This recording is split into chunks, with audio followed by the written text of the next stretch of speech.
Good evening, everybody, and welcome to another episode of the Paul Capaldi Show. Come on, behave yourself. And we're here to debate the greatest ever Bandit side. I'm here to argue the cause of the millennium onward. Well, George and Paul will be probably debating for possibly before that. We are the men from the earlier century. Yes, from a previous 1,000 years.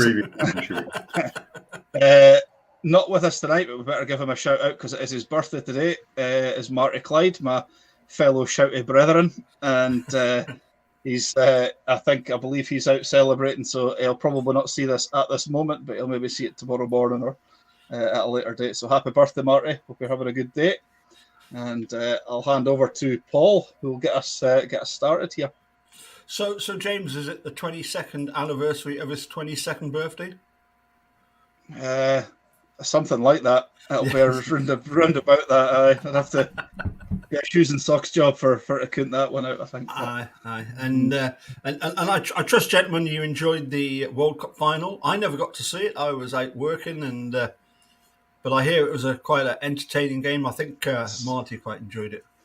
I saw the 90 minutes. I don't really follow football, but I ended up watching it. But I saw the 90 minutes, and to be fair, it was pretty enthralling. But I believe it got better in the next sort of half hour. So I believe it was quite the thrill. And George, how are you doing? Not too bad. Keeping us fully posted on everything to do with the Bandits and the Bullets. The Bullets now we've got two riders so far lined up. Obviously, Greg was an obvious one. Archie Freeman, I think he's somebody they've had their eye on for a while. And obviously with one or two leaving and heading over to the other coast, leaves a few spaces in the side to fill. Yep, absolutely. We look forward to seeing what the Bullets makeup is going to be. Personally, very happy with the Bandits lineup, and we're talking about the greatest ever Bandits lineup. Who knows? Maybe the Bandits of 2023 will end up being the greatest of all time. They've the potential to do anything as any team has at the start of the season. And how lucky are we that when you look back over the years, I remember back in 2000, 2001, 2002, there was as many as 19 teams in the second division. Yeah. And how many of them are going to tape this season? Yeah, and probably 10 or 12 in the top league as well. You tend to forget as well. But I know in my sort of time, I could name sort of clubs like, Hull, Reading, Coventry, Somerset have came and went. Loads of teams, gone to the wall. So it is. I think that in itself, the fact that we're going back to the tapes again, and for another year, is probably a victory in itself, to be honest. Well, I mean, I'm sure George can go back further, but I mean, obviously you've got like Newcastle folded, and then we've not got Swindon at the moment. Exeter. There's been so many, haven't there? Yeah, I think particularly with Berwick, one of the things is very few city centre clubs left. What is left tends to be on the outskirts, a bit like Berrington was. But I think we also have a problem now as the only Saturday club left. I think. Yes. You look back to the times you're talking about, you'd have maybe 10, 11 meetings on a Saturday night. Yeah. And I think that's reflected by how difficult it could be to get people to ride on a Saturday, because so much goes on in Europe on a Saturday now. All World Championship stuff is on Saturday. It just shows. I mean, when people talk about the big crowds of the 80s and where did they go? Well, they were Saturday night crowds. If you now race on a Monday and a Thursday night, you have lost a lot of people who would turn out on a weekend, but not any other time. Yeah, I mean, going back, George, so we'll kick off with the Bandits of 1980. who were absolutely phenomenal. And obviously Berwick were formed in 1968. Bandits formed in 1968. And am I right in thinking that during the 70s, the Bandits were a great team for reaching cup finals and never actually winning the bloody thing?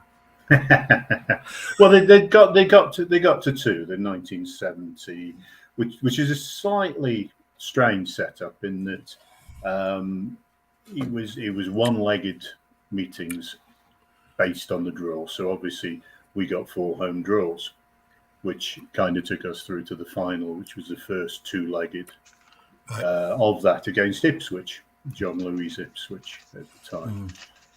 And then in 76, they got to the final again, raced Newcastle.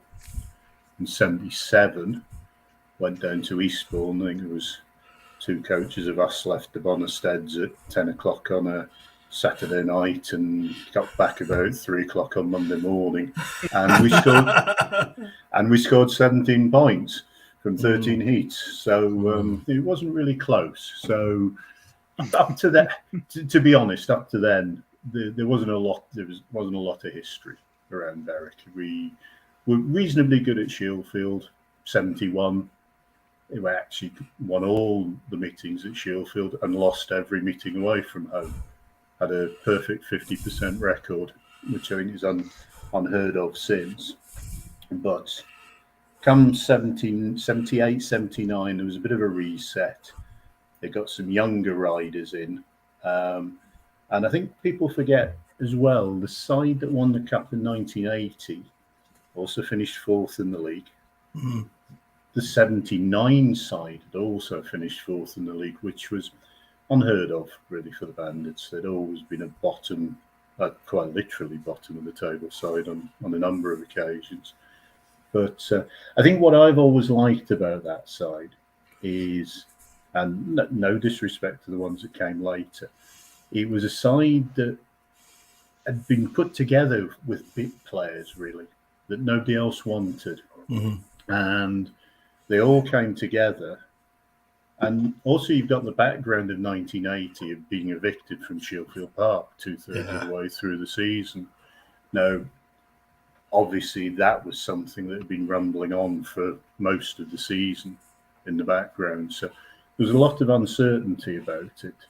But there were a couple of riders in particular, Wayne Brown and Steve McDermott, suddenly came from virtually nowhere. I mean, Wayne Brown had been around for 2 or 3 years, and he was a genuine number 7 who suddenly put 5 points on his average, got to number 1.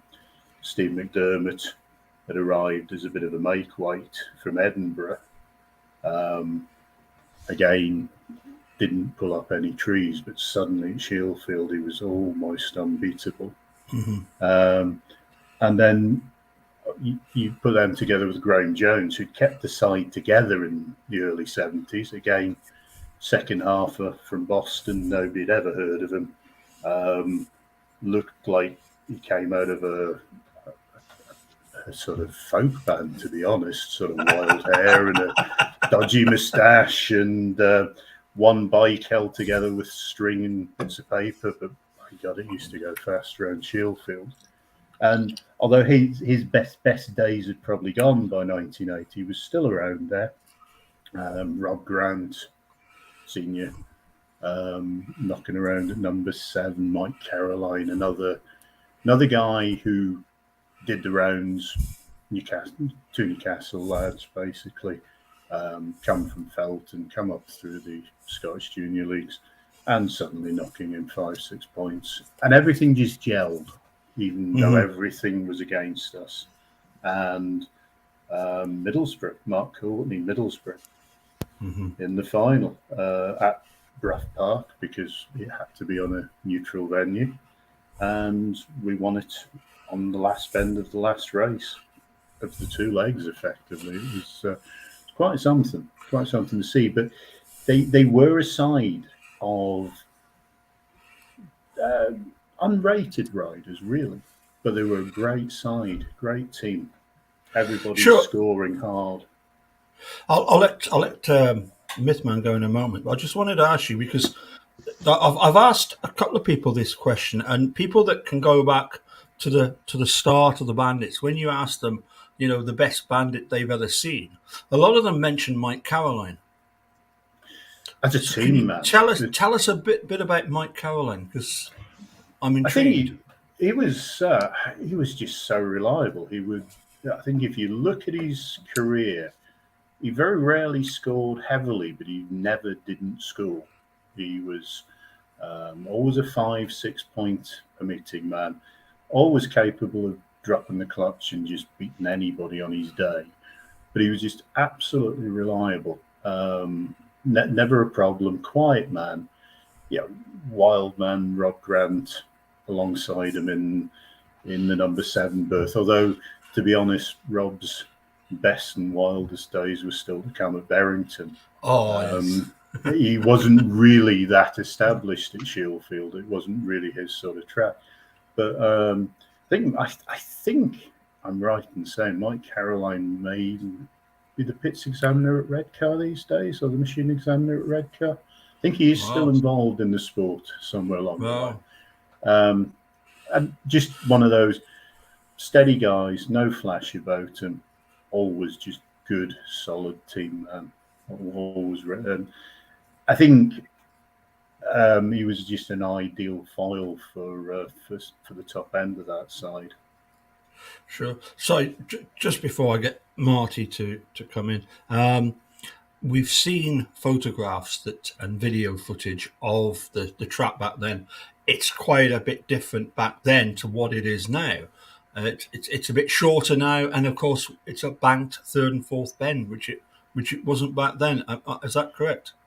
It always was banked. It was never quite as severe as that. But I mean, Berwick's always had a flat first and second bend. I mean, obviously it was completely rebuilt in 1996. But I mean, originally it was a full quarter mile, which I think was 480 meters, something like that.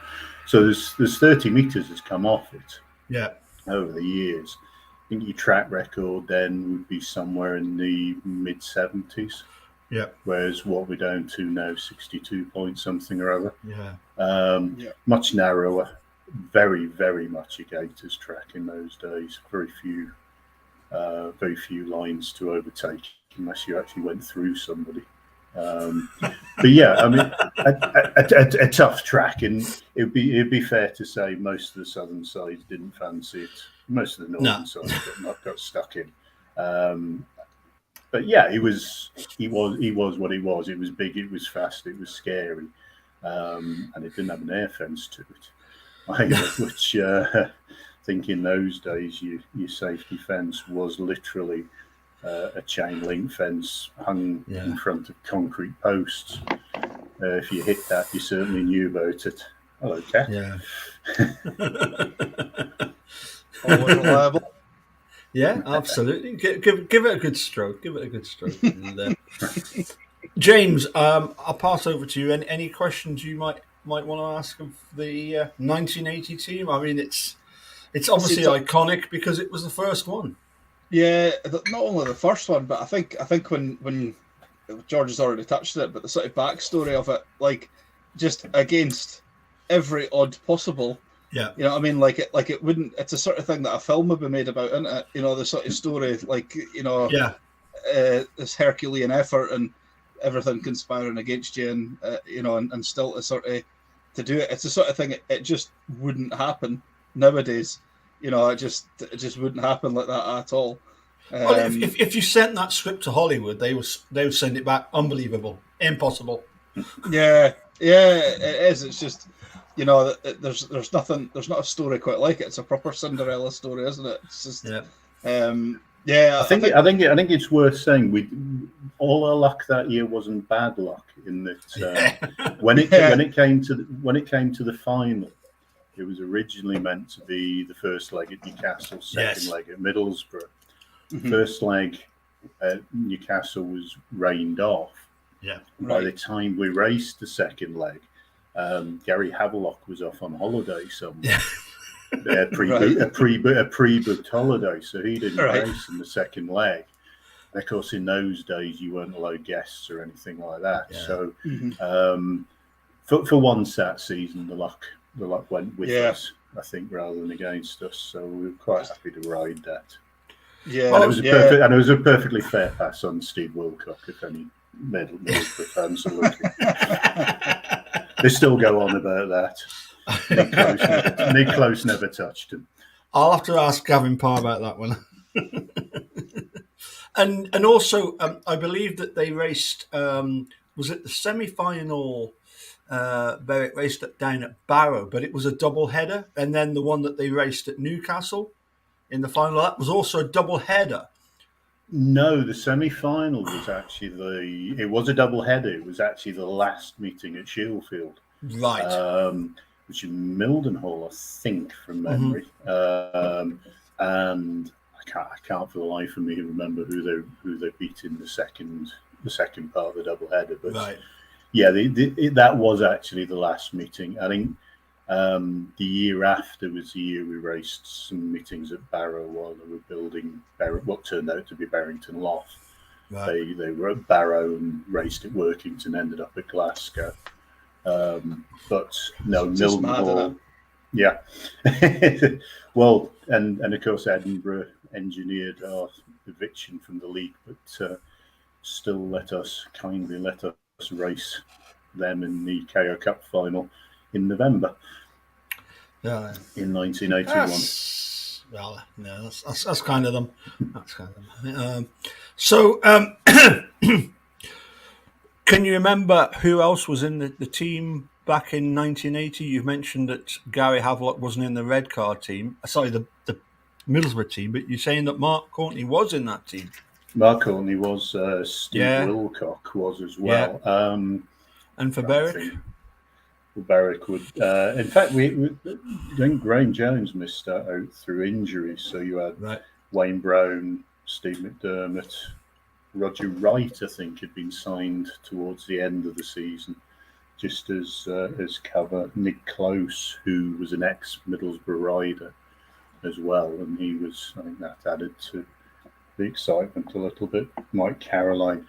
I think Brett Saunders was still in that side, who was an Australian who made his name more at Edinburgh after starting off at Berwick. I think he was swapped off after Edinburgh, where he became a heat leader after that. But I think he was part of that side as well.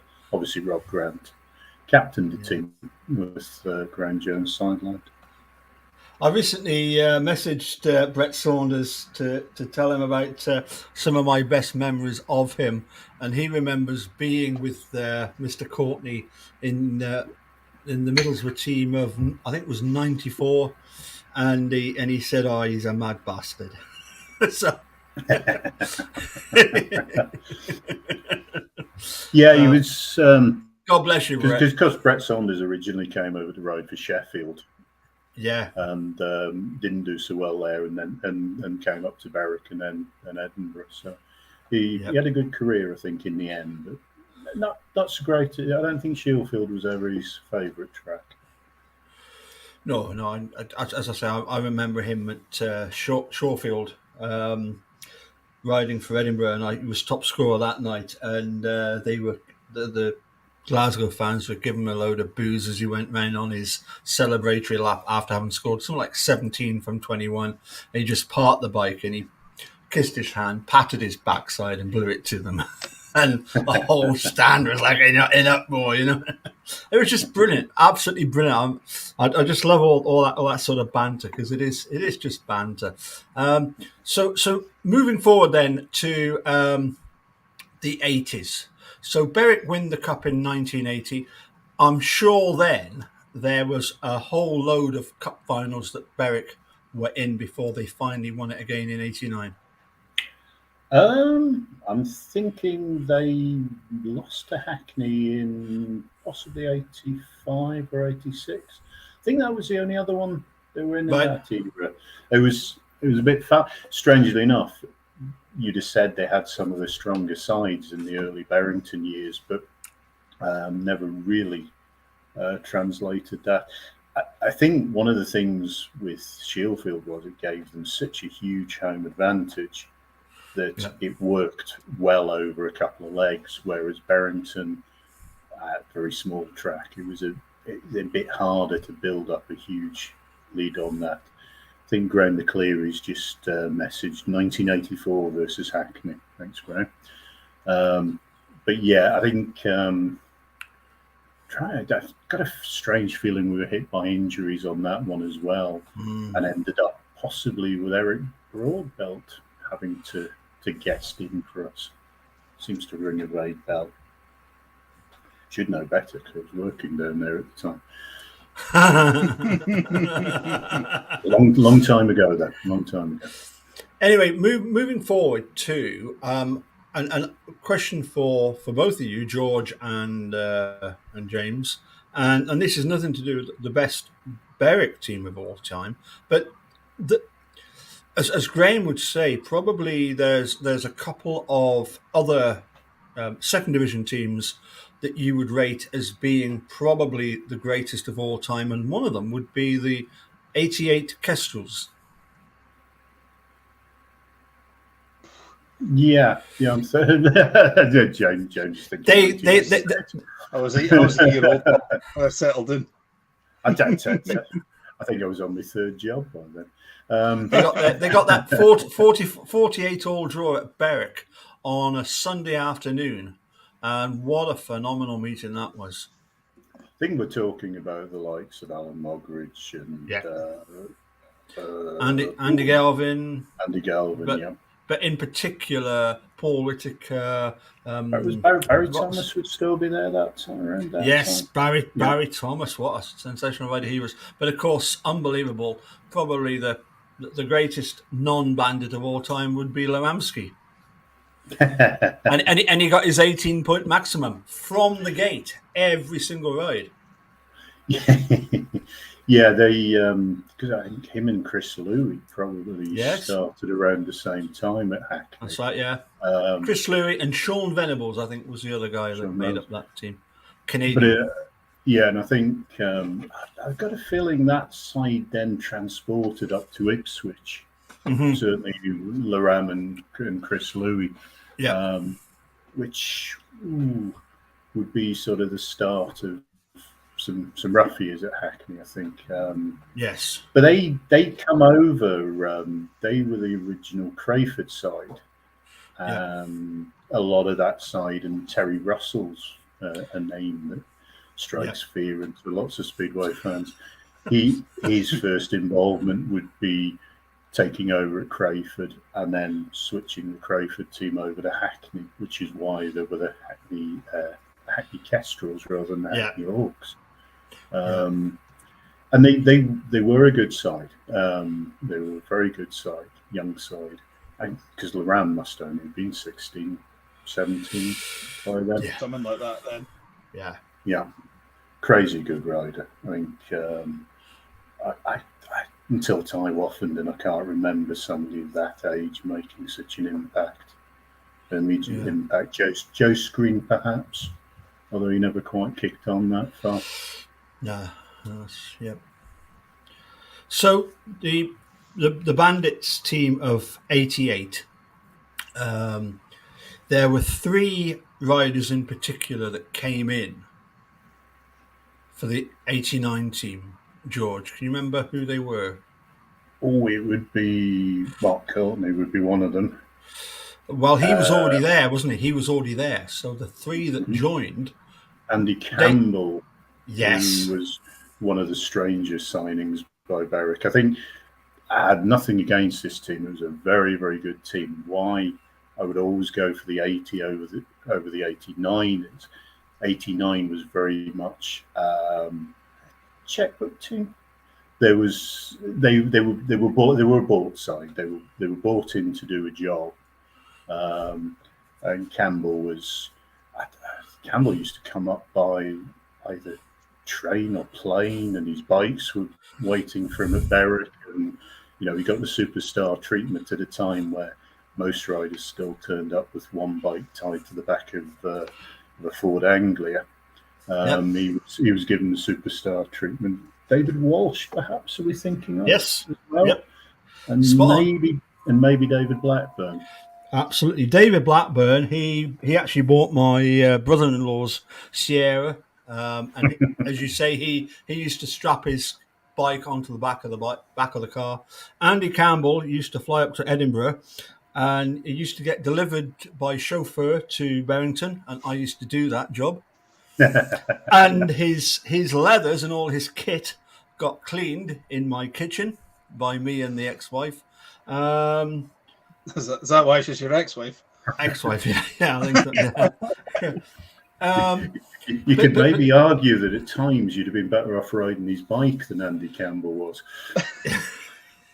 Andy Campbell was signed, I think, in particular because in '88, when Wimbledon came up, he was the top scorer, and of course, a lot of people forget that at that time he was really big in the ice speedway, wasn't he? And so the small track, for me, Andy Campbell's style of riding and Rob Grant's was basically the same. I think Andy Campbell put less people through a fence. Probably, but he wasn't a lightweight. He was. I mean, I think he was well into his 30s at that time, and I don't think he carried on Speedway after the next season. 1990, I think, was his last season. He probably made enough money at Berwick to retire. Well, good luck to him, because he was a thoroughly nice chap, and came up, as you say, from Guildford to ride for the Bandits. I'll say he was a top scorer the year before. David Walsh, thoughts on David? He was quite some character. He was a strange rider, David. He had a few seasons where he looked like he was on the verge of something really big, but never quite put it together and kicked on, whether it was a lack of money or just bad luck or not. But he had a very solid career.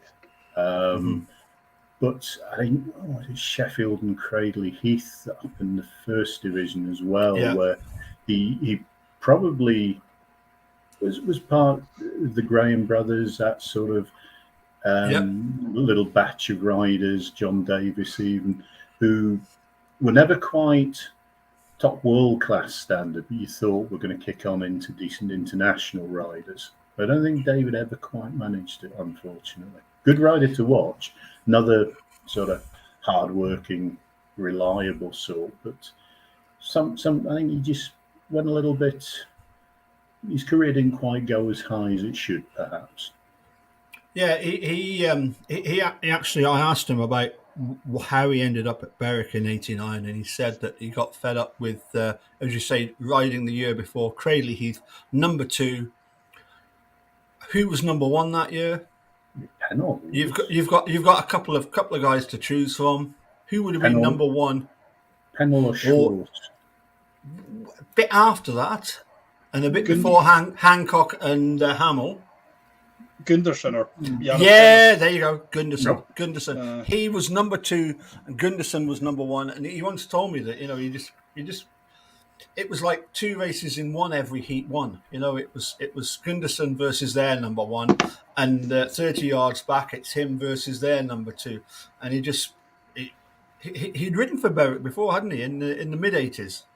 Yeah, I think as possibly even as a teenager. Very early in his career, I think people forget as well. Perhaps I kind of think this might even be before Fitz Gates, so he may even have also always had the worst gate in Heat 1, because the number 1s picked their own gate and they didn't often go off the outside in the early heats.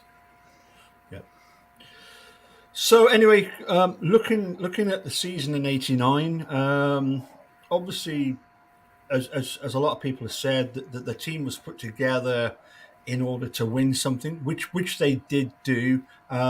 Could they have done better? Do you know what?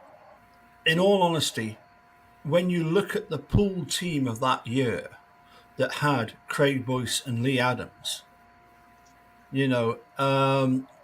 I mean, they went on to be top Grand Prix riders, and you've got little old Berwick, who not only beat them home and away in the league, did the double over them, and then absolutely slaughtered them in the Knockout Cup. Craig Boyce on rerun video saying, "Oh yeah, for sure, we want to beat them by 20 points." Think again, Craig. You got a 4-point lead going to Barrington Lough. That team, I think, was absolutely fantastic. But for me, of course, Mark Courtney came out of the A&E to actually ride in that first line. There was always a story, how true it was, that there was a lot of money on the table for Poole to win that. So 5-10 grand you've heard mentioned, which was a lot of money in those days. Now, I think it also has to be remembered that perhaps poor little Berwick weren't, a bit like nowadays, not as poor as some people think. That wasn't a side that was riding for peanuts. No. That was I think that'd be one of Davy Fairbairn's early sides, wouldn't it? And he paid his ride as well, I think, and attracted them.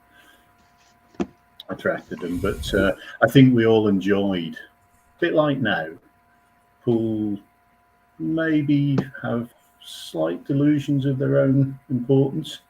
They'd only been saved by the fact that Weymouth went bust and moved along the coast, because Poole, of course, had dropped down from the first division because of financial difficulties, largely caused by signing people like Michael Lee and Malcolm Simmons.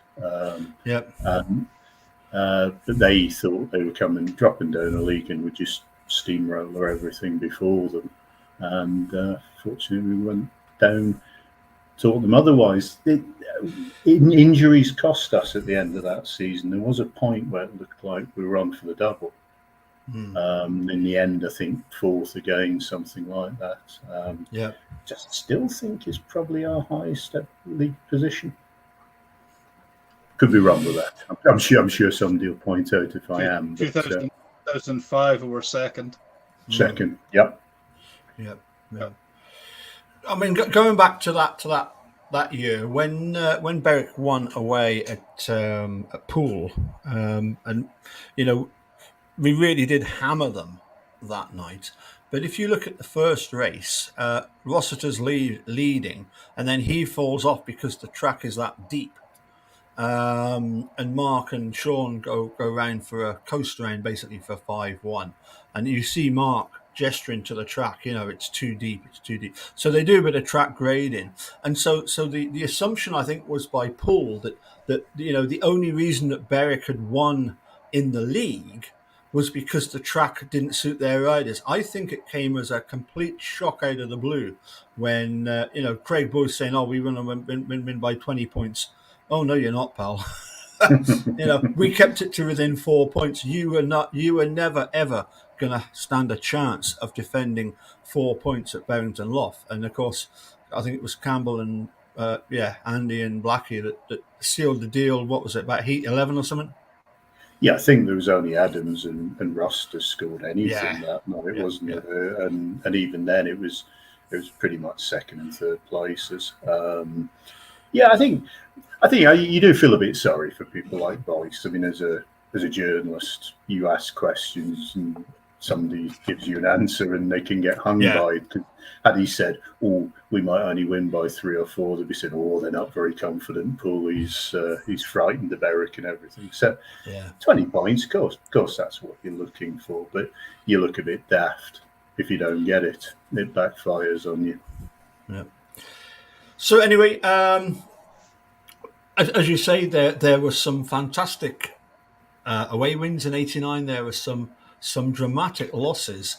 I remember the first away meeting at Eastbourne losing 49-47, and you look back at the time and you think, well, we lost it to, I think, a couple of either 16, 17 or 18-year-olds, Eastbourne riders, but they were bloody fucking good riders. They were David Norris and Dean Barker, I mean, it was, I mean, Graham, we lost some winnable away meetings, but I would argue that, these teams are not going to just roll over and let us win. That heat 16, sorry, Heat 16 at Eastbourne.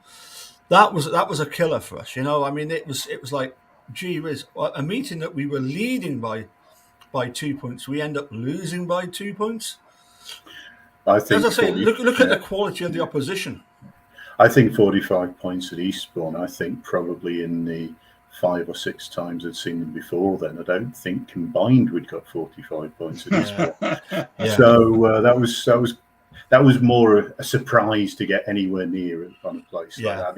I mean, the 2 lads you mentioned as well, from the age of about 4 or 5, they've been puttling around Eastbourne. They really, and Martin Dugard as well. They knew that track inside out, literally every line and every bit of dirt. Not that you got much dirt at Eastbourne. And they also had the guitarist from REM, Andy Buck. With all the other shiny happy people. Yes, exactly. Anyway, James, yes. You are here to promote the Gold Cup winning team of 91. Yeah. Now, I wasn't watching around that time, but I've spoken to plenty of people that were, and I've done plenty of research into it. And I mean, that's whether it's the greatest side ever put together. It's hard to say, because that was at a time, obviously, when the league was the top league, as they were in that particular year, was of a much higher standard than the championship. The gap between the two was quite vast. Yeah. What I don't think can be denied, it's certainly the most ambitious lineup that's ever been put together in black and gold. And it almost did the impossible, and it looked set to do some damage in the league that year as well. And then until the sort of wheels fell off towards the end. But yeah, Gold Cup one inside. And like that, those nights at Berwick must have been magic. You know what I mean? Like when you drive down that road, I've been down a few times. When you drive down that road towards Barrington, like actually envisaging the sort of people that were actually there to go and race in this place in the middle of nowhere that can be seen from nowhere. It's mind blowing, isn't it? It really is. But yeah, there'll be plenty of people that believe that's the best Berwick team there's ever been. And to be honest, in terms of like, if you were to put them against one another, it probably would be. You know what I mean? Just because of the class. In terms of achievement, they achieved something in the first division that Berwick have never done before, and never done before or since, because they've never been. They were only in there one year, and actually achieved something almost the complete suicide of the club itself. But by the by, and there'll be loads of people with loads of stories about that and everything. But I'm not going to get too involved with that. But because again, I wasn't there to be able to comment. But certainly looking at it and having watched some of the footage of it, and what a team! Like what a team that is. It's like, again, it's total fairy tale stuff, really. And I think the fact that Berwick survived that, despite again everything being thrown at them, it really is a testament to the sort of spirit of the whole thing, really. Yes. Here all these years later talking about it, and still, back in the ring for another swing, as it were. It's certainly a cracking side on paper, an exciting side to watch at the time, and certainly a highly ambitious side. I mean, you talk about a side that was fought to go out and win something. That is it. Like, that is it. Yeah. George, looking at that team, it's bizarre, isn't it, that Captain Tatum, I think he went the first 6 meetings at Barrington Loft unbeaten, and yet, obviously, our affection towards Richard Knight is greater because he stayed another year and did fantastically, obviously in '92. But as far as Jimmy Nielsen is concerned, even Swindon on their own website, they talk about the fact that he achieved cult status. amongst the Bandits fans for one season. What did he do that was so fantastic, apart from smashing the track record twice in one meeting? I don't think he ever lost a race. I mean, obviously he did, but certainly the feeling was he didn't. I think because I mean I was working in Manchester at the time, and I know when they were putting the side together, I was getting messages from people, "Oh, we've signed Richard Knight," and you think, "Yeah, okay, that's quite ambitious. He'll make a decent number one," and then it's, "Oh, we've signed Kelvin Tatum." I think, okay, stop taking the Mickey, boys. That's not obviously. And then it's old Jimmy Nilsson. Yeah, okay, right, okay. David Walsh, David Blackburn, crazy names. The problem with the one problem with the Gold Cup win, of course, was at the last heat or the penultimate heat. Kelvin and Blixt. And I only saw them maybe sort of 8 or 9 times that year with working over in the Northwest. But I mean, people say that had Blixt not been injured, he would have gone on to so many better things, but probably enough to even ridiculously say we could have won the first division. Yep, absolutely. Certainly the story that I've been sort of told numerous occasions is that, had it not been for the fact that he got hurt, and then probably the sort of financial side of it as well, had perhaps begun to take a grip at that point as well. So whether it was one or the other, I think had it not been for that, there is every chance that they would have won that. And then I think had they done that, I don't think there would be any debate about the greatest team there's ever been. But I think it's a good point you made, James. I mean, you can't really compare Jimmy Nilsson to Rob Grant, say. So I mean, in actual terms of achievement and everything, there's no question that 91 side contains the best riders. Yes, the best. It's the best lineup that's ever been put together. Yeah, best one that's ever been put together. If you want to look at it like that, but whether they were a great team or not, it's a different matter. I think there were probably 5 or 6, certainly 5 of that side probably riding for themselves as much as anything else. Yes, there is certainly not for money as it came down to it, because what transpired. Maybe one day Mr. Barry, who spent had an awful lot to do with putting that side together, maybe his memoirs might shed some light on it. It's worth noting, though, isn't it, that in I think it was the first leg of the Gold Cup, was it not Wolverhampton that Berwick beat, not just home but away as well?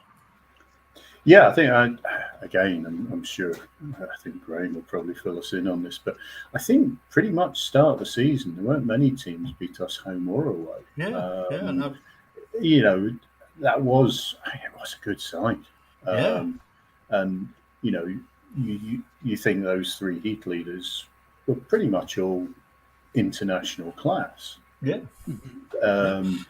National champions, world finalists in the day where it was probably tougher to get in the world final than it is to get into the GPs these days. They were all there or thereabouts, and all racing on tracks that they were familiar with. It wasn't suddenly that it's not like a football thing where you get promoted and suddenly you're having to go places you've never been before. Yes. I think the key to that side was there was a lot of very good gators in it. That really, back in the old First Division days, that used to be the difference between being a successful First Division rider and successful Second Division rider. A lot of it came down to speed out of the gate. Yeah. I don't know if you remember, Mike Bennett videos used to cover a few of the array tracks then, and I remember seeing an interview firstly of Kelvin Tatum, and it wasn't the one at Berwick where he got asked 6 meetings gone, you've not been beaten, is anybody going to beat you? And he just said, I don't know. and then I think it might have been Coventry or Wolverhampton. They asked him the question, it's going to be tough tonight. And I loved his response. And he said, yeah, because we're here to make it tough for them. But for me, the best one was at Wolverhampton when they asked David Blackburn about his night, and his racing at Wolverhampton, and he was asked the question, so what do you think's the difference between riding in like the second division and the first division? And he said, I don't know, what is it? The number of bikes you're allowed to have? But I would point out that back then there was a rider riding for Wolverhampton called Sam Ermolenko, who I think we're all in awe of for his commentary and punditry skill. Is that right, James? He's a phenomenal speedway rider. That's all I'll say. He's quite stunning TV personality as well. Stunning. He is absolutely amazing, isn't it? I mean, he goes off on certain. He must have a different perspective to everybody else, but maybe that's the Dianetics. If you remember, Mr. Moon. Yeah. So moving on, James. I'm gonna see what these dogs are doing because they're very quiet. Would you like to talk a little bit about the mid 90s?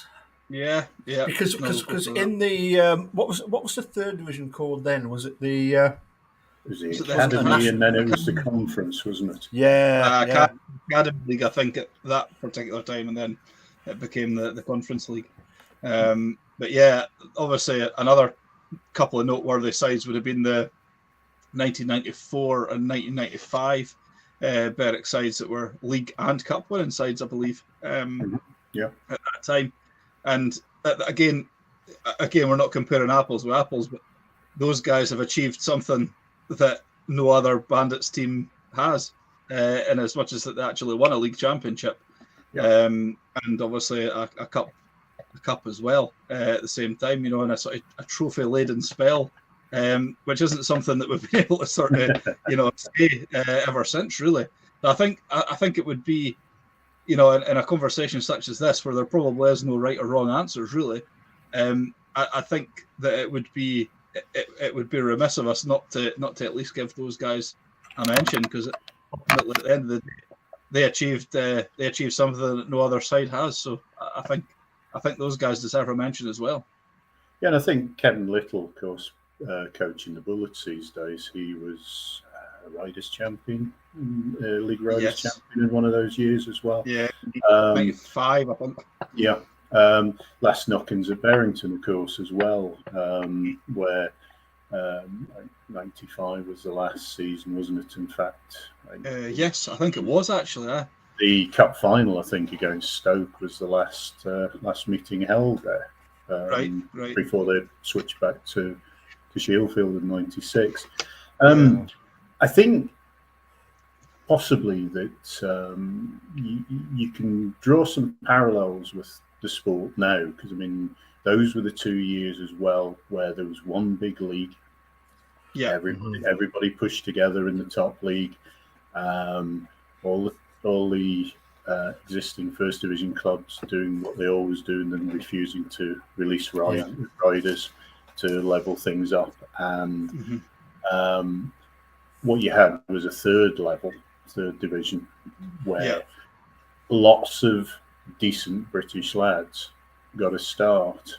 And, within the next few years, a lot of those lads went on through Linlithgow, places like that, to form the backbone of Northern Speedway in the late 90s into the new millennium. They got the chance in that sort of conference academy side. And I think perhaps this is where we should be looking now to get something going again, getting these British lads through. There's too much of a backlog of second-rate non-British riders in the championship. It needs unclogging. If they want to race here, they should be racing in the Premiership. They shouldn't be racing in both, and certainly shouldn't be racing in all three. That's for certain.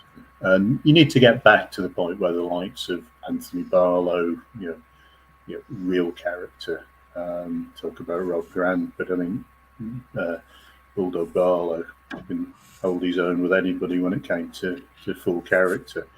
100%. 100%.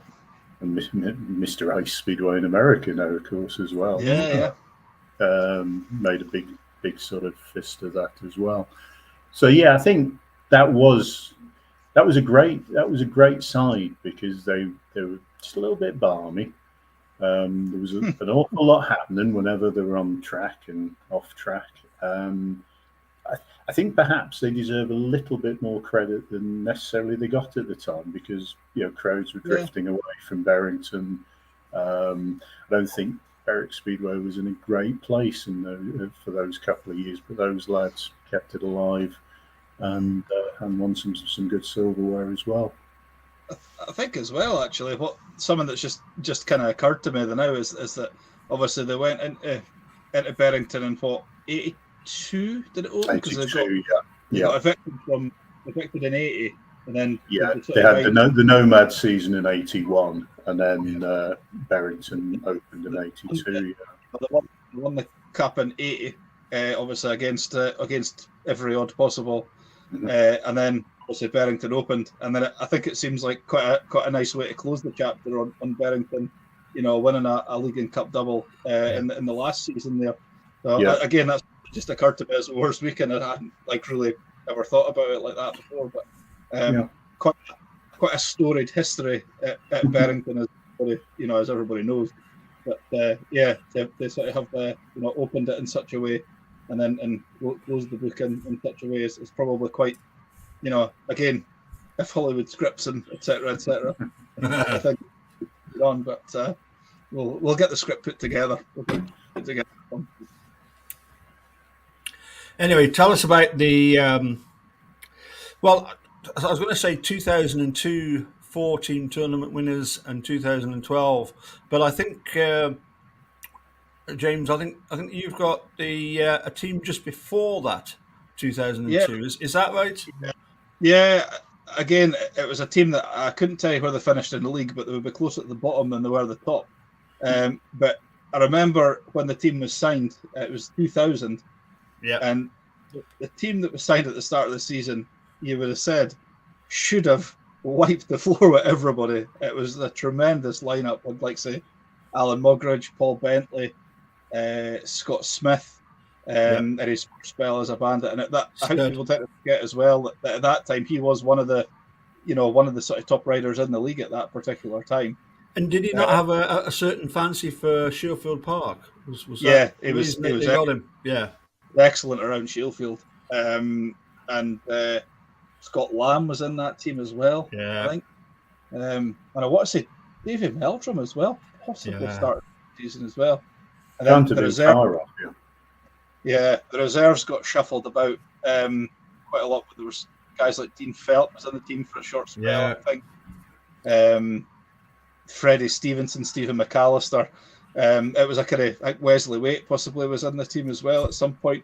I can't remember how the 7 started, but certainly the top 5 was like unbelievable. But then, Scott Smith got hurt, and then I think Scott Lamb possibly got hurt as well during that season, and the wheels just kind of fell off, and we never really got into a rhythm. But in terms of a lineup at the start of the season, I can't think of another time where I've been quite so excited for a starting 7 as I was that year. But nobody will ever speak about them because they didn't achieve. Yeah. They're not the team that achieved far greater things. Sorry, just think about Alan Mogridge. I remember him famously doing the loop in '88 against Berwick at Barrington Lough, and after that, he was off my radar. Then all of a sudden, I turned up at Berwick, and he's a phenomenal rider. Was it just something about the track that suited Sherford that just suited him? I think so. I mean, I remember it was '99 he came, and that was my first year watching at Sheffield. And, at that time we had guys like Tom Madsen, Klaus Christensen was in the team, I think. The mighty Scott Klaus. Lamb. Scott Lamb was the sort of the top man in that side at the time. And then we'd signed Alan Mugridge, and I remember sort of rocking up at Sheffield as, there's a new rider signed for us tonight or whatever. All right, yeah, I'll see what he's about. And then I think he was. I can't remember if he was like if he'd been retired or if he'd had a spell out or something like that. But at the time, it seemed like it was a sort of signing out of kind of nowhere. Mm-hmm. And I remember it came out, and I think he maybe scored 9 points that night or something like that. And he was like just phenomenal. Like it was like unlike anything I'd ever seen at the time. You know, he was doing things that I hadn't seen. Bear in mind, I'd been only been going for a few months, but you know, things that I hadn't seen at that particular point. I remember blown away with this guy and how good he was.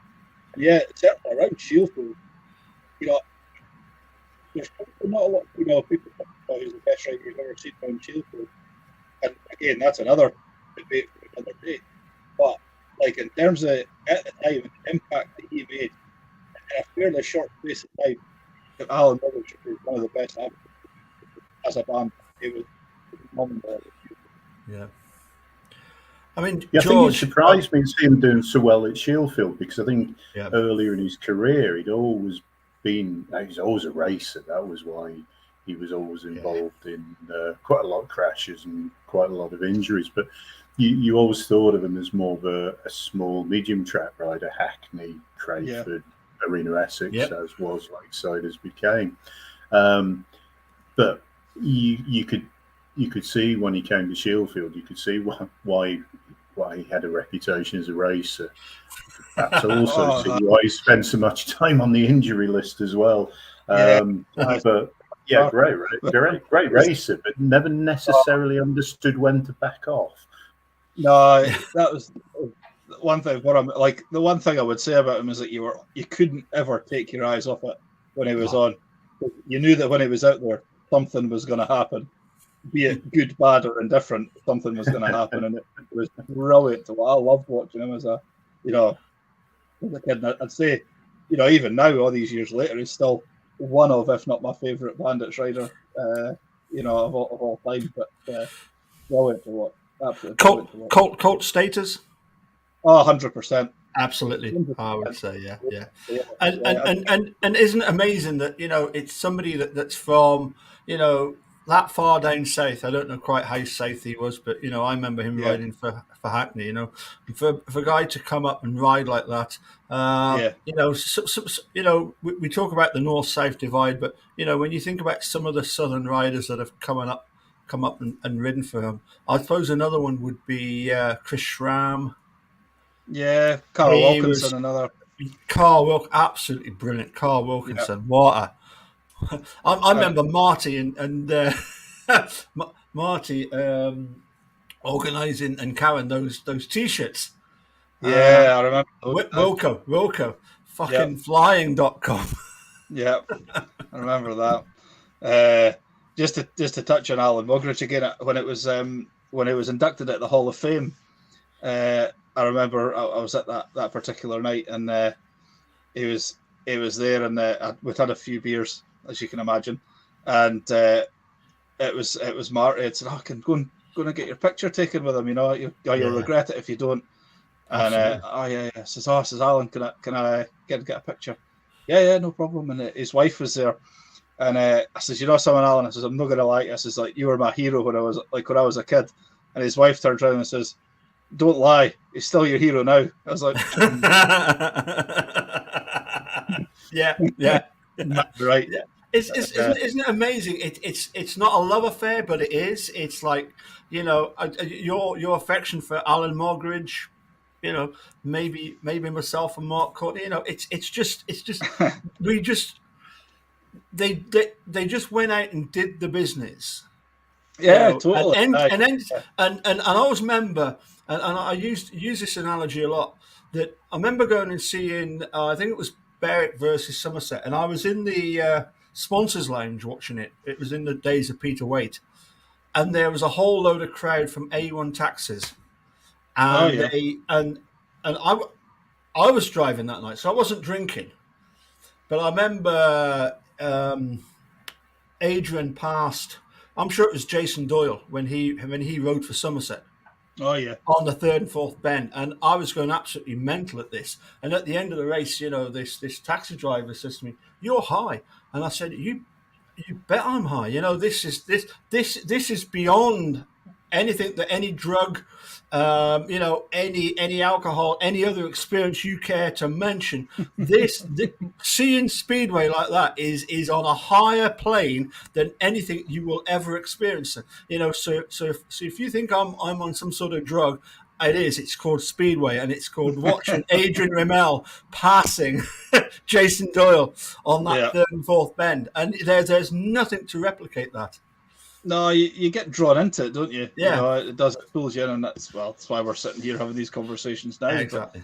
But, it does. It's just enthralling. But certainly, you want to talk about cult status. Absolutely, Alan Mugridge is up there for me. Like in terms of cult heroes for the Bandit there. Right. So actually, James, you've had a good shot at it.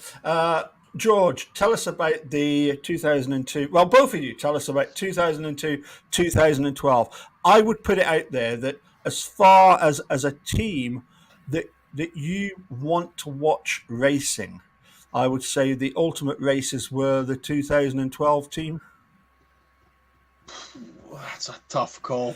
They were all racers, weren't they? And led by Seb Alden, Ricky, Lee, David.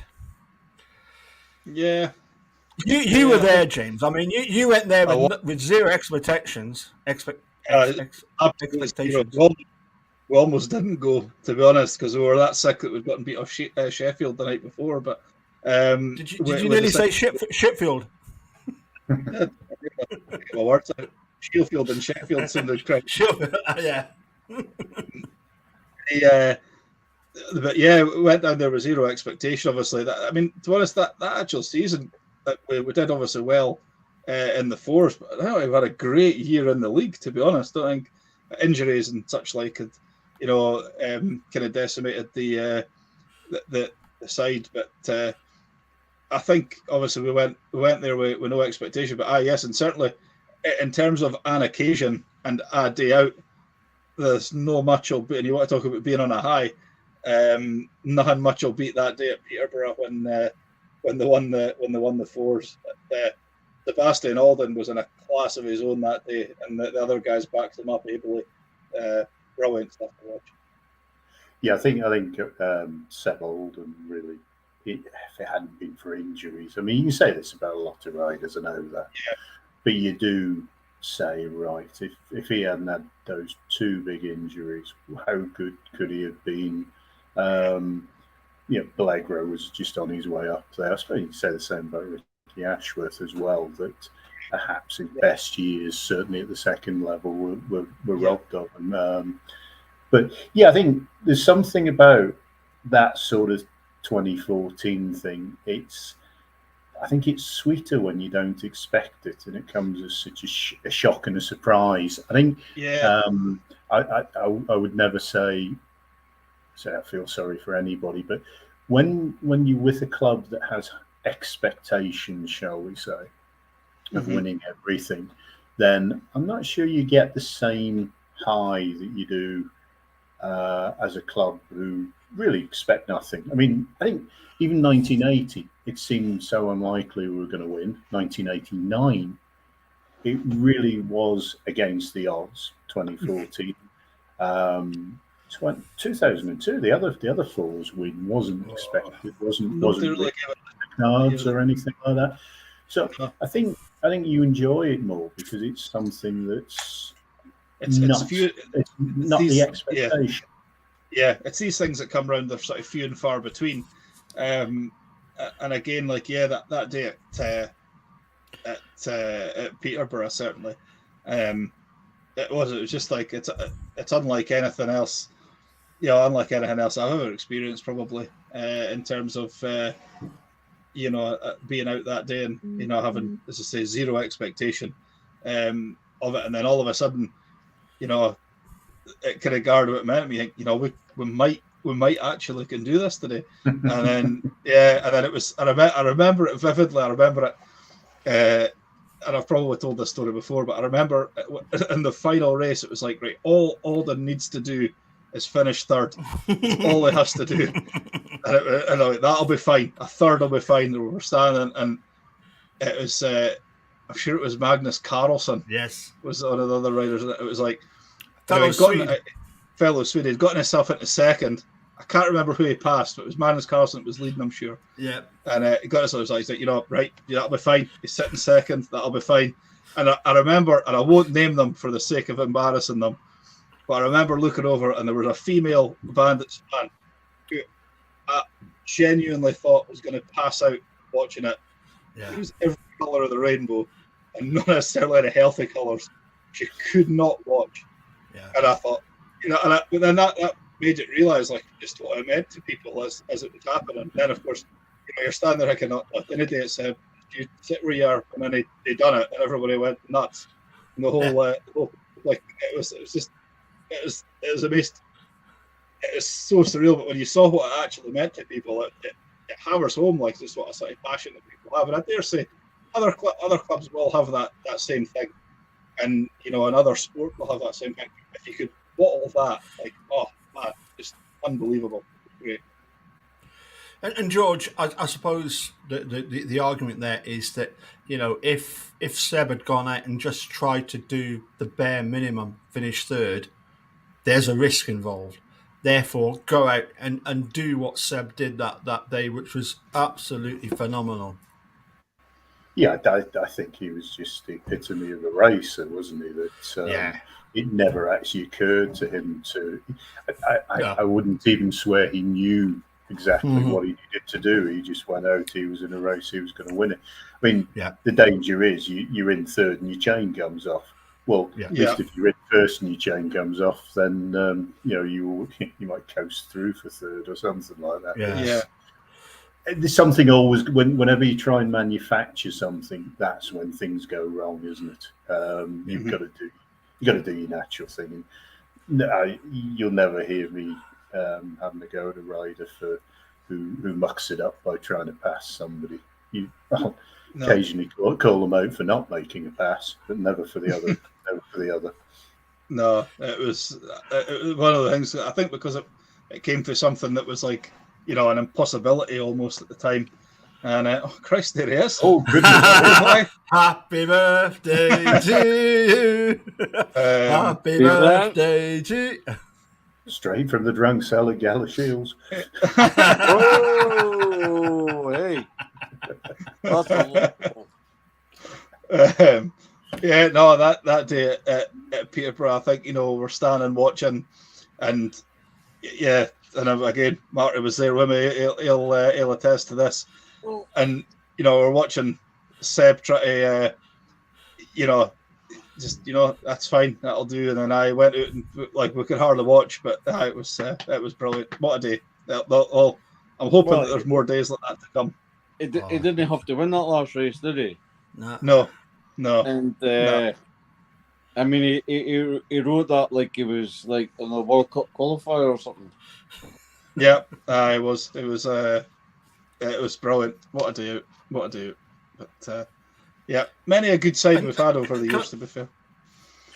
Well, I was going to say, can I ask you about the 2002 Force winning team? Because for me, hi Karen. Hiya! Merry Christmas, everybody.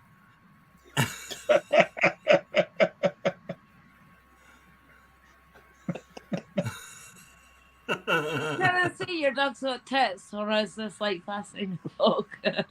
It's possible. You're fine. That's all right. Anyway. 2002 side, again, I think they fared a little bit better in the league than what the 2012 side did, which maybe just edges them over in terms of what they achieved. But again, guys that served the club well in their spells there, Michael Bukowski goes without saying, Adrian Rommel, Paul Bentley. There's not a lot of people talk about Paul Bentley when they talk about one of the best riders to wear the bad colours, but it was because he could come up, score 15 points, and you hadn't even noticed he'd been there. It was so efficient. Do you remember a banger 15-point maximum against the Monarchs on a Sunday afternoon in 2003? Probably. I was probably there. It was a Sunday afternoon. And bizarrely enough, there's a latest signing made a hell of a lot of noise about racing that particular day. But he's Australian. That's a little. But we'll go over that. We'll go over that. Oh yeah. Paul Bentley, hell of a rider. Great rider. And again, he did the business that day at Coventry, as did the other guys in that time. That was a kind of very much a team effort that day, and that was hold on a sec, James. Hold on a sec, because if I remember in the final, it was Berwick had 3 riders. We had Banger, we had Robbie Kessler, and a Mr. Smart, who were determined to keep our former skipper from 91 at the back. Yeah, I think, to be honest, I think Kelvin Tatum, once he missed the start, and he'd admit this himself, once he missed the start, it was game over, because Paul Bentley made the start, and once Paul Bentley's out in front, you're not getting past him, and I think Kelvin Tatum did only maybe need to finish third in that race, I think, to let Arena win, but all he needed was finish third. Yeah, there was a little bit of team riding, but to be honest, with the guys that he was out against, they were all top riders as well. So giving those guys, half a bike was a mile. Yeah, I can't remember Klaus doing particularly well in that meeting. I don't think he scored many points. I think it was Banger, Adrian, and Mickle, to be honest. Supermac. Yeah, they did the business that day. So yeah, they were. But again, they were all guys that were great servants to the club as well. Well, the 4 that day were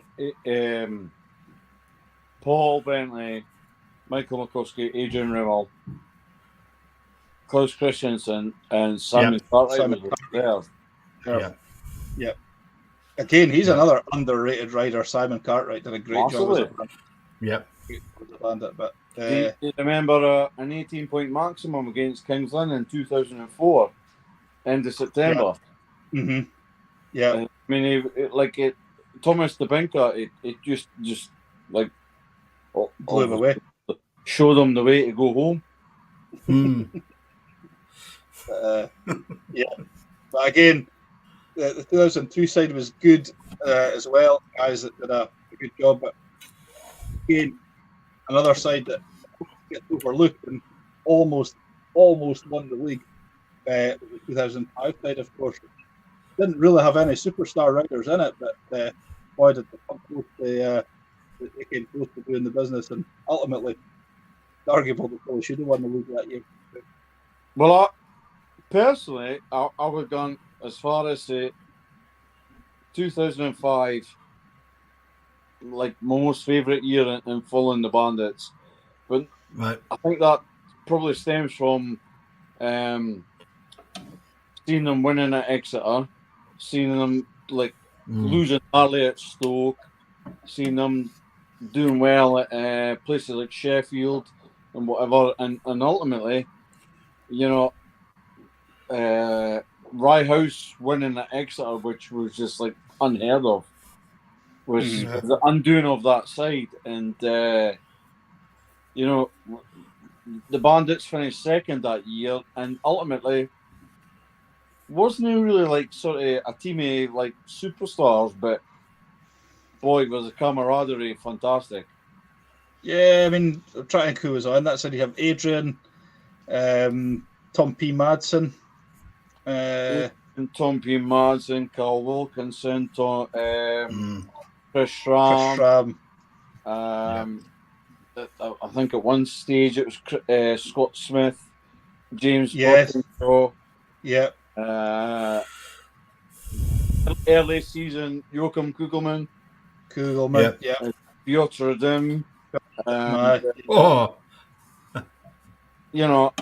It's another side. After the Premier Trophy, Peter Waite made 2 or 3 changes. Yeah. And it just clicked. It was like Adrian had a kind of season of his life and was a top man, and the rest of them were Michael as well. Sorry? Mike Wachowski had been that side as well, of course. Aye, yeah. we had like sort of 6, 7.5 point men. Yep. So we always had Adam Pietrasco was in that. Yeah. Kind of class at that time. What a rider he was. Oh, mate. Listen, if anybody was in 2004 lucky enough to see him make his debut at Rye House, yeah, he scored 14 to 15. Yeah. And it was a hell of a performance. And, you know, there was an element of, like, he made Chris Neath cry, which is never a bad thing. And, you know, his performance that day from being a Polish Speedway rider going on to the tight confines of Dry House, it absolutely, you know, wiped the floor with him. Yeah, he was a tremendous rider. He was. He actually came from Opole, Opole, didn't he? And I asked Peter Wade about that, and he said, "Yeah, it's what a lot of people don't realise is that his home track in Poland was quite a small, tight track." Can I finish off, because obviously, Marty, I'm glad that you've enjoyed your birthday, and many happy returns on the 22nd anniversary of your 21st birthday. Can I just put it out there then? We've discussed all these great teams, the greatest Bandit ever. I would put it out there that potentially Rob Grant, for his longevity and the fact that he was in so many cup-winning teams, 1980, 80, 89, also 91, wasn't he? He was in that team as well. Has anybody achieved more than Rob Grant? You could also argue that if you use that criteria, Dave Blackburn and Kevin Little rode Kevin Little. Yeah. David Meldrum was another. I personally, I would probably go for Wayne Brown, Steve McDermott, Mark Courtney, Seb Alden. And they would be my four in the mix. If you think along the lines of David Blackburn and Kevin Little are the only two riders to represent the Bandits at all three levels, that's one school of thought. I'm getting a shot in the kitchen that Jimmy Nilsson was a hell of a rider for the Bandits, and I think we have to rule the one season then out. I understand that, but the also argument there is that, you know, the older he got, the faster he went, and I think personally you've got to look at like your 10-year men. You've got to look at the likes of Kofsky's, your Grants, your McDermotts, and your Jones, and you really can't quantify one over the other. You've got to talk about the longevity of these guys, and you know, you can't really split them. If they've done 10 years plus, it's a hell of a service to the black and gold. Yeah. I'd agree with that. I think, like say, the likes, as you say, Michael Makowski, probably just edges it for me. And I think that's probably because I was there to witness all 10 seasons. And also the fact that the way in which he conducted himself at times. If he was an opposition rider, you'd have hated him, but because he was on your side, and he wasn't scared to get stuck in, and obviously he's the highest scoring Bandit of all time. And to be honest, that seems unlikely to be beaten at this stage of the game. Paul often mentions a certain rider that was born in Barrow of Furness, that was number one for 2 or 3 seasons. Born in Brentwood. Braintree, Essex, sorry. Braintree, sorry. Yeah. He's a Cockney boy. Yeah. And for all that's said and done, you know, like, even the great Dennis McCleary has said, Berrett and Loft was made for Mark Courtney. I don't dispute that whatsoever, but you've got to look at the bigger picture. Mark Courtney only rode for Berwick for what, 2 or 3 years? 3 years. 3 years. So you're talking about guys, as James and George have said, guys that have done like 10-year service. Rob Grant, your Steve McDermott, your Graham Jones, your Michael Makowski's, and ultimately, you know, them days are gone. You don't get it now in Speedway. So, I think to pick one out of 4 or 5 is very hard. Yeah, I'd agree with that. Well, what I would say then, Marty, is sorry, James. No, I was just going to say it's a. I think the fact that you can't pick one definitive probably speaks volumes to the fact that how spoilt we've probably been over the years and how good some of the guys have been that we've been lucky enough to see race for the club, I think, as well. Yeah, but what I was going to say though is that you can narrow it down to the greatest servant to Berwick, and I wouldn't disagree with the you know, as we discussed ourselves, if you were going to give the hard as nails award to anybody, it would be Mikko Makowski. You get the Rob Grant award, you know, and that takes care of that. But then when it comes to entertaining riders, you know, you're on about Margot, we're on about Jimmy Nielsen. I mean, and George, fill us in. Who were the ones that you know, as Dick Barry often says, you know, you've paid £10 for that seat, but you're only going to need the front bit. Who were the riders that really did it back in the 70s to 80s? Who was the ones that who was the one that or the ones that really did get you on the edge of the seat? I think I've mentioned this before. My sort of first hero was a guy called Mike Hiftel, who right. Apart from anything else in the days where everybody wore black, he wore white. But he used to make the big swoops around the third bend there. He was awful away from Berwick, apart from Newcastle. I don't think he could ride another track, but he was absolute box office at Berwick. He was fabulous to watch. I loved him to bits. Wayne Brown was another one who just take the outside line and do ridiculous things. You know, we had one last year, Chris Harris. There's not many have ridden the fence quite so regularly as he does. There's quite. It's an interesting track, Shieldfield. You have to have a special mentality to it. Kevin Doolan was another. I would, other than that, to say that there's a little Argentinian guy in the World Cup tonight, but yay! A little guy by the name of Carlos Villa. Viva la France!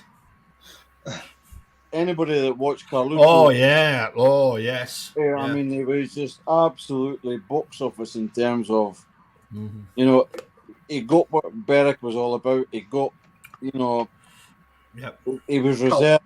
He was absolute socks off every time he represented the club. Yep.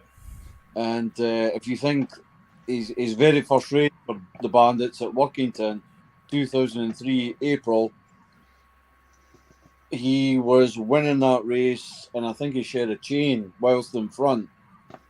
And Ian Thomas was like searching for some sort of magic trick to try and defeat this guy, and didn't really come close to, you know, like it just absolutely defied what. Oh, Carlos Villa, Argentinian, what's he going to do? Well, I'll tell you what, mate, you're up against a fight here because he knows what it's all about. I mean, to be honest, fantastic. To be honest, we have a 19-year-old now who's pretty exciting, Mr. Flint, who wants to get his back wheel out there as well. I think he has his own line, particularly around the first and second bends at Berwick, that nobody else can actually ride, because anybody else who does it gets in trouble. Okay, I think we all know his career is going to be defined as to how much better he gets out of the starting gate. But certainly he gets the idea that if you're behind, you don't stay behind. You make your effort to get past. Kev Doolan was another one who we maybe never quite saw him at his peak, but he certainly liked to get out wide and give it a belt as well. And sometimes you end up in a heap, sometimes you end up in fourth place, but you'd sort of be happy to have a team full of those sort of riders all the time, wouldn't you? The type of riders I certainly like watching. Guys that'll have a go. And I'd rather see somebody finish last, having given it their all, than somebody that only wants to finish first when it suits them. Sure. To be honest, over the last couple of seasons, we've seen a few riders come to Berwick who really sort of put it in around Shieldfield. Charles Wright's someone who springs to mind. But there's Josh Pickering recently as well. That I think we're seeing less and less riders turn up and be beaten before they actually get on the track.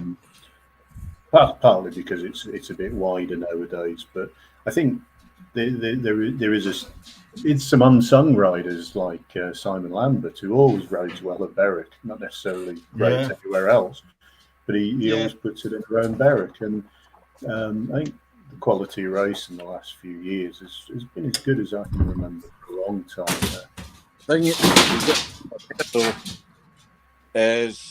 And granted, not everybody can be, but to be world champion, you've got to take them all on. You've got to be able to ride small, tight, narrow, big, wide, open. You've got to be able to adapt. Temporary tracks that are built in a week. And ultimately that's what Speedway's about these days. Yeah, you're right. I mean, I think it was noticeable at Cardiff, wasn't it, that in the SGP2 that the likes of Leon and Tom Brennan, Jason Edwards, basically they just got stuck in. Yes, it was bumpy. Yes, you could end up being thrown through the fence by a rut, but they got stuck in. Whereas the Polish lads really didn't have a clue what to do when it was rough and big holes in there. They didn't know how to turn tight. They didn't know how to ride the bumps. Now, ultimately, the GP series is getting more and more on big, fast, flat Polish tracks. So in the end, it is coming down to more of a drag race than it used to be. But I still think that if you're a good rider rather than somebody on a fast machine, you'll always have a better career in the long run. Yeah, but better all rounder is the sort of way to look at it, I suppose. Yeah. So could we get a quick sort of rip round of who would be your most entertaining Berwick rider of all time? James, you go first. I'm going to say it's got to be Moggo. Yeah, I'm going to go Alan Muggeridge with a huge honourable mention and a massive asterisk to Paul Clues as well, because he was box office as well. So I love tremendous. I love the Cluesy. Karen, who's your favourite, most entertaining bandit apart from Carl Wilkinson? Got to be Jimmy Nielsen. Yeah, he was something else, wasn't he? Yeah, and Mike. George, you've gone for Mike Hiff. Mike Hiffel and Seb Olden would be mine, I think. Yeah. I'm not going to go against any of your choices. Now, I'm going to have the final word, I think, on this one, because who of the Berwick riders in the history of Berwick, who's the one that's whacked the opposition more than anybody else? Say that my boy Mark definitely used to wind up the opposition more than anybody else. He's even known as doing the Courtney Shuffle. that he used to do at the away tracks just to get everybody at the starting gates riled up. Now, come on, who's going to beat Mark Courtney? That's the one that the opposition fans used to hate more. Rob Grant. Rob Grant. Nobody comes close. Nobody comes close, especially at Barrington. He didn't wind them up so much away from home, it has to be said. Yeah, Paul, you've got to remember that at the time the leathers used to be on the back side of them. Now today with me. Yeah. I remember that. I remember that when Alan Mogridge did the loop at the gate, and next to him is Rob Grant. But I remember, was it Eric Monaghan? Him and Eric, they'd leave the tape together, and Eric goes across the bloody centre green. No, it was Crabby. It's Crab. Was that Crab? Ah, right. Where is it? Oh, Aye. Classic. Just to touch on that briefly, James is saying Alan Mugridge. If you've seen the crashes and cook-ups, the reckon that there used to be like a whole section dedicated to Alan Mugridge, but hell of a rider for the Bandits. Don't get me wrong, hell of a rider. Oh, it was tremendous. So who are we going to go for the greatest of all time? I think, judging by everybody's reaction, and it's got to be Rob Grant then. Longevity, winding up the opposition, hardness, hard as nails. You know, I mean, Michael Mack comes close, but it has to be Rob Grant. I'd have to edge it for Bukowski, but purely because I didn't see Rob Grant at his peak is probably what. Yeah. I'd seen Rob Grant. He'd come in like 2002, tail end of that season. And don't get me wrong, he did an admirable job, but he wasn't at the. He was in his mid-40s by then, wasn't he? Yeah. In his mid. If I remember right, yeah. So it has to be Bukowski for me, but that is just purely on recency bias, probably. I would agree with James. Just say on the terms of the time that I've spent watching the Bandits, Bukowski probably just edges it. I didn't really see Granty in his pomp. McDermott was before my time. Brown was before my time. Mm-hmm. But interestingly enough, when I asked Dick Barry the same question, a man I consider I've seen pretty much everything to do with the Bandits. His answer is he can't split Wayne Brown or Bukowski for varying reasons. So, from a personal point of view, Bukowski, quietest guy, off track. He would speak to you about anything and tell you it was terrible. No, he never made excuses. Jesus. He would knock 7 lumps to shout at anybody that was willing to take it.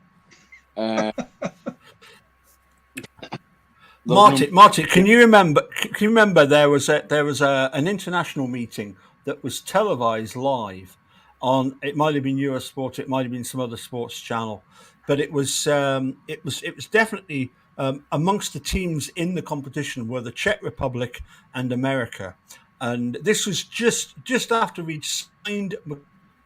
I think we'd signed Bukowski, but he hadn't ridden for us yet, and he fetches off a certain Sam Ermolenko. Can you remember that? No, I can't really remember that, but I don't really class it neither, because Sam Ermolenko is a bottle merchant, so I didn't really sort of class it. Michael Bukowski was a better pundit. But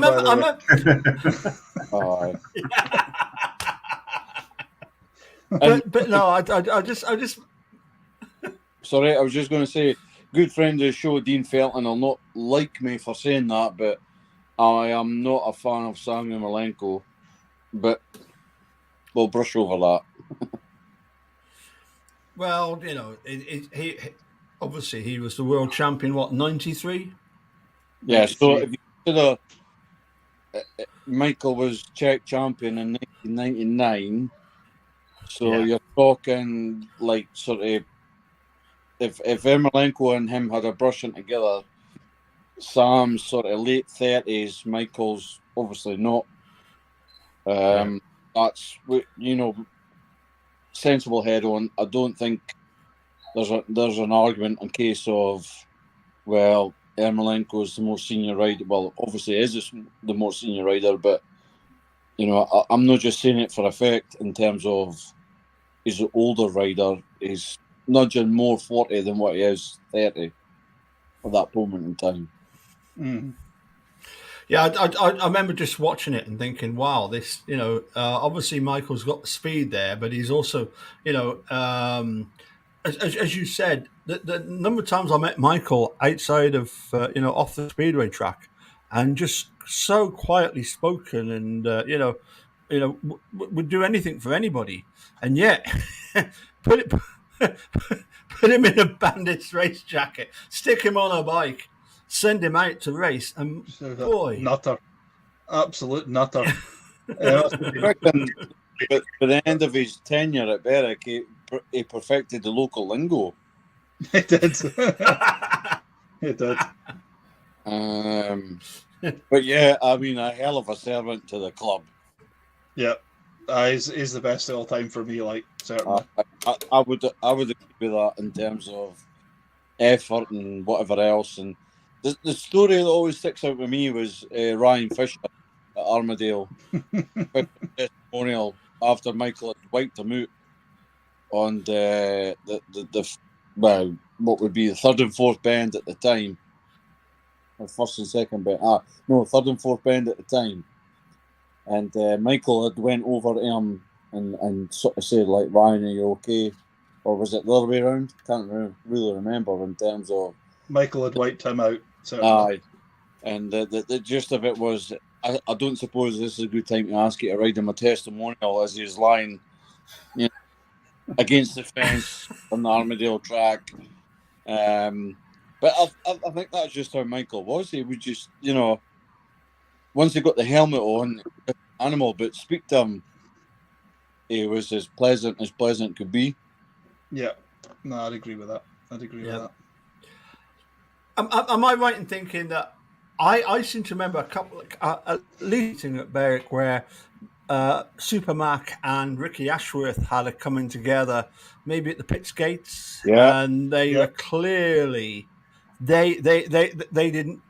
On the track, they did not see eye to eye. But am I right in saying that Ricky Ashworth was the first one to accept the invitation to come and ride it? It was Supermax's testimonial. It was one of them. If it wasn't the first, it was certainly in the first sort of two or three. Yeah. And I'm sure Michael had I'm sure that there was at the start of that season there was a talk-in or something like that at the Black and Gold, and they said to him, why? Somebody asked us, why have you come like Ricky Ashworth and Ryan Fisher writing your testimonial? He says, what was it? He said something about he didn't ask his friends first; he asked his enemies first. And then he would worry about his friends later, something to that effect. Okay. What a bloody good answer. I thought it was quite fun. Yeah. George, I'm going to give you the final word. If you could close us out with your thoughts on, this evening's chat. Obviously, many happy returns to Marty. Thanks, James. I'm going to shut up and let you take it away, pal. Thank you for dropping me in that one. I think what it shows is it's quite ridiculous that at the end of my road, in a little town of 13,000 people, there's a Speedway club that's been running for 53 years, going into its 54th now, and is probably in better condition than most of the rest of Speedway, one way or another. I think we perhaps underestimate how difficult it's been to keep it going. At one point we had to turn a farm near Ancroft into a stadium to actually just survive. So to actually be talking, there's some big cities don't have the history and the background of here. You've got Newcastle down the road, has no speedway.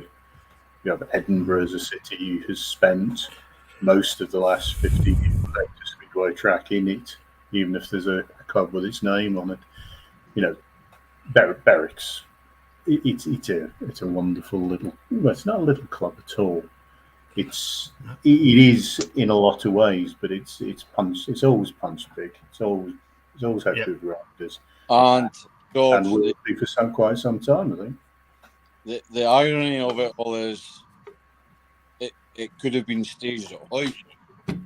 Yeah, and I think they looked at Galashiels as well at one point. Either the football or the rugby club, I think, was one of the options as well. Yeah. And Newton Grange and many other places. Thank God that Danny Taylor and Mr. Taylor decided to persevere with Berwick and give us what we've got today. And I would also just like to ask a little question, and that's to everybody that's viewing and not just the people on the show. And James pointed this out. If you were talking about the Mount Rushmore as Berwick Speedway, who would you actually have as Mount Rushmore of Berwick Speedway? How many faces do we have on Mount Rushmore? Four. And doesn't have to be riders. It just has to be iconic figures of Berwick Speedway. Yeah, doesn't necessarily have to be riders. It just people connected with the club. Just to wind everybody up, I'll say Dick Barry. Who's been there since 1974, more or less. He's been promoter. He was largely responsible for putting that 1991 side together. You'd have to have Elizabeth Taylor, Mrs. T. Sadly, Danny didn't live long enough to really see what he started. After that, I think you're looking at Davy Meldrum, Rob Grant, Wayne Brown. Yeah, those four will do for me. Well, can I just share my answer was Danny Taylor, Mrs. Taylor, Dennis McCleary, and Ian Ray. Well, you wouldn't go far wrong with that. Wouldn't disagree with that. Trouble is, Razor would overwater it. Well, there's a couple of new nominations. Sorry,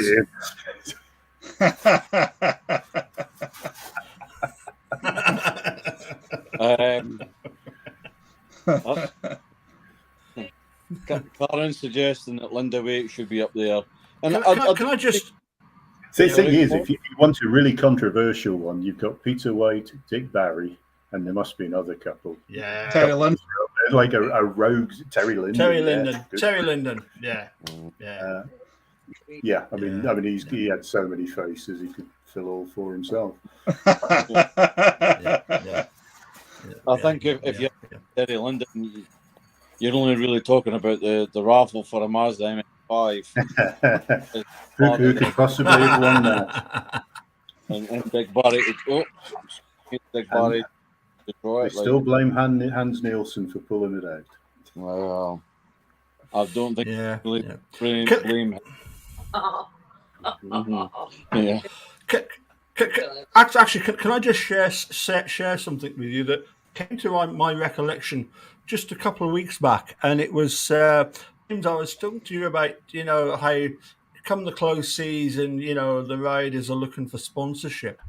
And I remember in the 1989 season having a conversation with the kid, and I said, if of the Barrett riders, if people were looking to give, sponsorship to who should they give? Do you know what his answer was? Jason Strawn. Give it to the club. Give it to the club. Well. That was Mark Courtney back in '89. Give it to the. He said it's club that needs it, So I just thought, looking back on it, I'm thinking, how prophetic is that? That Mark's given us, the two promoters that have kept the club going, and for me, they seem to be going from strength to strength. I mean, opening at Oxford again. Yeah, I think. What a legacy! What a legacy! I think as well. I think as one of some of the younger promoters. And, I mean, don't forget Gary Flint's involvement in this and Stephen Hughes as well. But also, you look around Berwick, and quite a lot of the people who rode for the club in the 90s are now back there in some capacity. Either Kevin Little, Sean Courtney, they're always in the pits.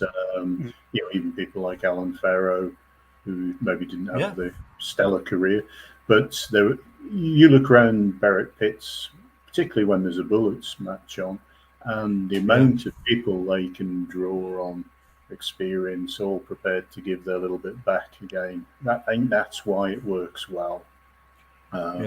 There's probably certainly plenty of egos around. There's probably less egos involved in Berwick than most clubs in this part of the world, shall we say. Well, I don't know if you chaps have discussed your opinion in terms of the greatest Bandits team ever. I suspect you may have.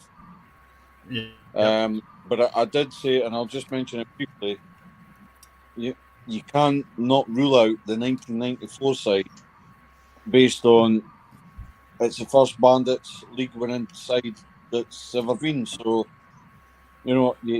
George, you obviously mentioned 2 or 3 names there that were involved. I mean, it was really pretty much a powerhouse that they had at the time. However, you've still got to win these matches. You've got to go out and do the business. And ultimately, it was the precursor to going back to Sheffield Park, 94, 95, back-to-back league champions, etc.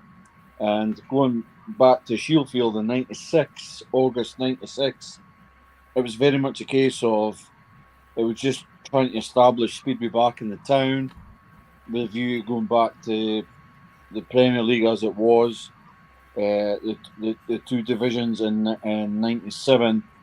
And for the first 2 or 3 years, Berwick didn't exactly have the rub of the green in terms of success in 97, 98, 99, even 2000. But the Hopes have got to be commended for taking that bold move to bring the Speedway back to Sheffield.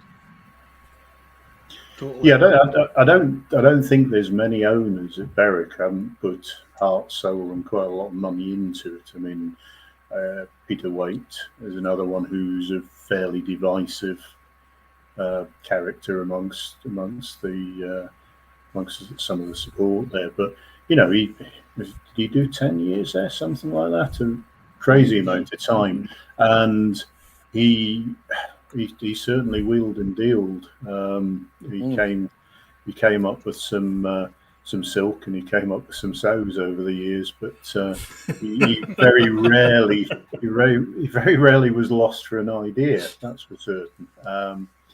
And he must be very difficult. I mean, he probably done the last time we had a full-time promoter. Most people have done it and also had to run their own businesses and things like that as well. He's certainly a big character. You certainly never quite knew what you were going to get in any given heat in his day, really. Well, I'll tell you, George, you were meant to close the show. You failed miserably, so we'll pass to James. I'm going into the second half. I think there's I think we've pretty much covered everything, and I think all that's probably left to say, certainly for me, because I don't know if I'll be able to do another one, is that I hope everybody has a really good Christmas, and all the best for 2023 when we'll do it all again. Look forward to it. Yeah. We'll go for that. Cut.